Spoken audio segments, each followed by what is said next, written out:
As you'd guess, it can be a lot for someone who's just out of school and teaching for the first time. But there is a whole new layer on top of what they've already had to prepare for when the pandemic gets in the middle of things.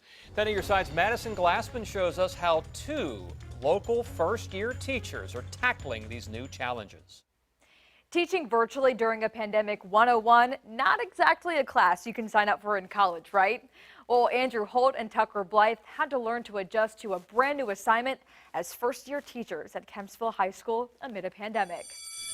For the first part of the school year, you're going to hear less of this and a whole lot more of this. Online learning. It's a new challenge being embraced by students, parents, and teachers, both experienced and ones just getting their feet wet. You picture in your mind your first day teaching. What does it look like? Well, I can tell you it's not over Zoom.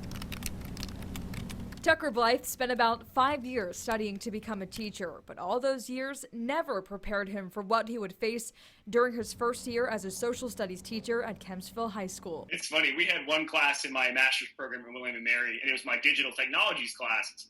And I sent him a message not too long ago, and I just said, you know, your class is proving to be far more useful than I ever thought it was going to be. I'd say he's definitely thanking that teacher now. Although it's not the way he pictured his teaching career would start, Tucker is welcoming virtual learning and all the challenges and opportunities that come with it. All of that passion is still there. Like, I'm excited to see my students, whether it's over Zoom or if it's in the classroom and we can come back.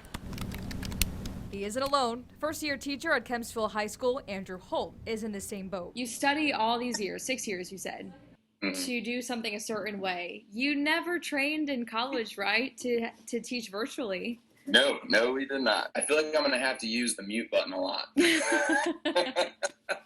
Andrew speaks from some experience. Although he's a first-year teacher in the U.S., he spent time teaching in Honduras. I was scuba diving on an island, and then the country shut down, and then they were like, okay, well, you got to have virtual plans ready for Monday, and this was on like Saturday. And I was like, we didn't have any flex time or any time to like kind of prepare. Both he and Tucker look forward to walking into the classroom filled with bright young students, but that's on hold for now. We're all new teachers this year, you know. It's like, even if you taught for 25 years, you're still a new teacher because you have to learn how to do this in a completely new way. Education is constantly changing, you know. I mean, look at these teachers who have been teaching for 5 or 10 years, and the things that they learned in school, you know, are really changing right now. It's like a new generation of educators. I caught up with both teachers after they taught their first virtual class at Kempsville High School on Tuesday. They told me their technology survived, meaningful conversations were had, and most kids showed up ready to go. I'm Madison Glassman, 10 on your side.